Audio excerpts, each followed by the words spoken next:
Yang pertama adalah prinsip pemupukan berimbang adalah pemupukan yang dilakukan dengan memperhatikan 4 tepat. Ya, jadi ada 4 tepat dalam melaksanakan pemupukan tanaman yang berimbang. Apa saja? Yang pertama, A, tepat dosis, tepat waktu, tepat tempat, dan tepat musim. B, tepat dosis, tepat waktu, tepat cara, dan tepat hasil. C, tepat dosis, tepat cara, tepat tempat, dan tepat waktu. D, tepat dosis, tepat waktu, tepat cara, dan tepat jenis.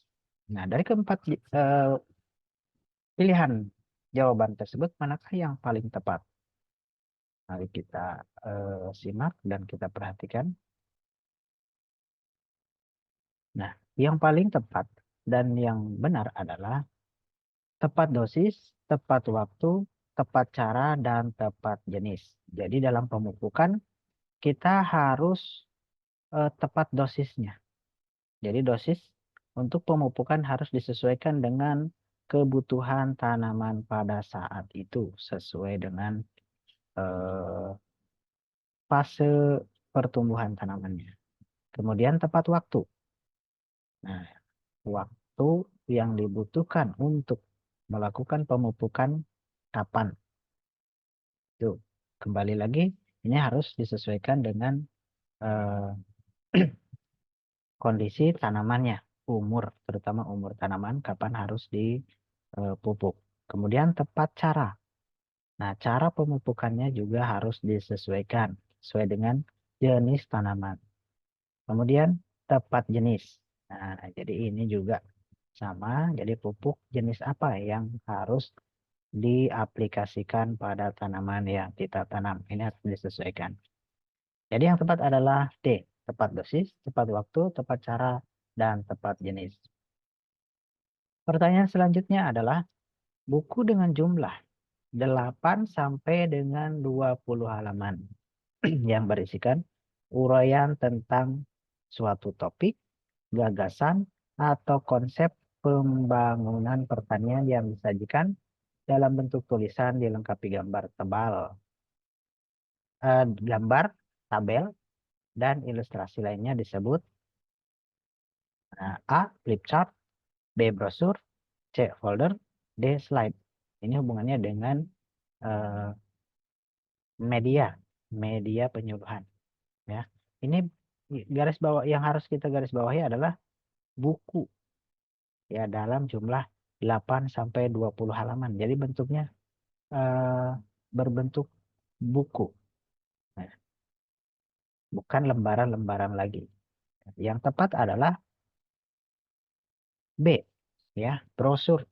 Brosur atau buklet ya, brosur atau buklet. Kalau flip chart itu dalam bentuk lembaran-lembaran, kemudian folder juga dalam bentuk lembaran yang dilipat, kemudian slide itu juga dalam bentuk apa tayangan-tayangan seperti itu. Jadi yang betul adalah brosur atau buklet ya. Jadi bisa nanti ditambahin brosur atau buklet. Kemudian nomor 3, nah ini tentang penyakit.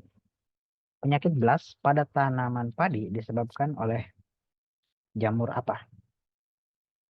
Penyakit belas pada tanaman padi disebabkan oleh jamur titik-titik. Ya. A. Fusarium. B. Helminthosporium. C. Picularia grisea. D. Cercospora oryzae. Ini penyakit belas. Ya, penyakit belas penyebabnya adalah C. Ya, Picularia grisea. Nah, jadi eh, untuk penyakit belas penyebabnya adalah eh,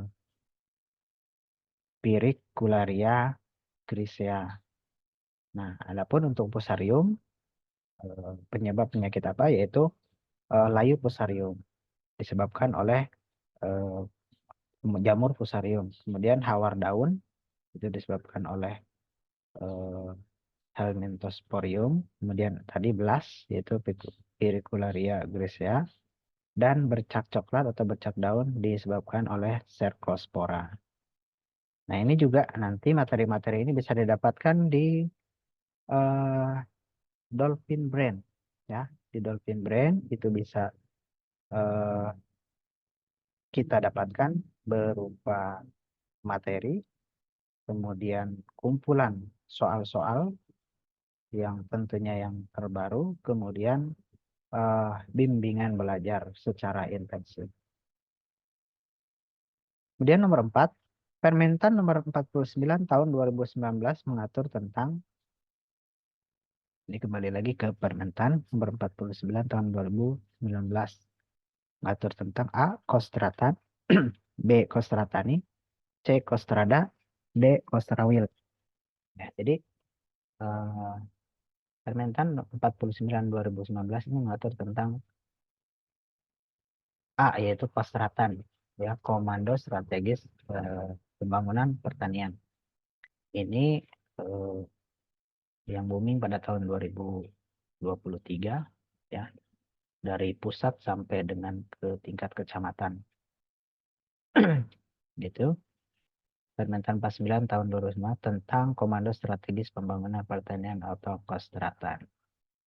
Ini untuk peraturan-peraturan berupa PDF yang lengkap bisa didapatkan di bimbingan belajar Dolphin Brain. Kemudian soal selanjutnya, kerusakan pada padi berupa tanaman menjadi kerdil, anakan berkurang, daun berubah warna menjadi kuning sampai dengan kuning orange atau kuning oranye, merupakan gejala serangan A. Warang coklat, B. Warang hijau, C. Penggerek batang padi, D. Walang sangit. Nah, ini tentang hama, ya, hama pada tanaman padi. Dengan ciri-ciri atau dengan gejala padi berubah menjadi kerdil, kemudian anakan berkurang atau sangat sedikit, kemudian daun berubah warna menjadi kuning sampai dengan oranye. Nah, ini bisa merupakan gejala atau tanda-tanda serangan hama warang coklat, warang hijau, pengerek batang padi, walang sangit. Jadi yang tepat adalah warang hijau. Nah, jadi ini tanda-tanda gejala serangan warang hijau. Nah, ini ada ilustrasinya. Warang hijau ini padi yang terserang oleh warang hijau. Jadi bisa menguning sampai dengan berubah warna dari hijau, kuning, bahkan bisa sampai dengan kuning tua atau oranye. Ya. Nah, demikian soal-soal, contoh soal yang kami berikan. Selanjutnya, untuk soal-soal lengkapnya, untuk paket-paket soal lengkapnya itu nanti bisa diperoleh di Dolphin Brain dengan cara menghubungi admin yang tertera pada eh, bimbingan belajar Dolphin Brain. Untuk soal-soal eh, paket lengkap, kemudian materi, dan juga bimbingan belajar dari tutor secara intensif bisa diperoleh dengan mendaftarkan diri sebagai peserta bimbingan belajar dan juga eh, melakukan pembelian paket-paket soal pada aplikasi Dolphin Brain yang kami laksanakan. Demikian, terima kasih. Jangan lupa nanti kalau tertarik ataupun berminat segera daftarkan diri menjadi peserta bimbel di Dolphin Brain. Demikian, terima kasih. Mohon maaf atas kesalahannya. Kami ucapkan terima kasih. Wassalamualaikum warahmatullahi wabarakatuh.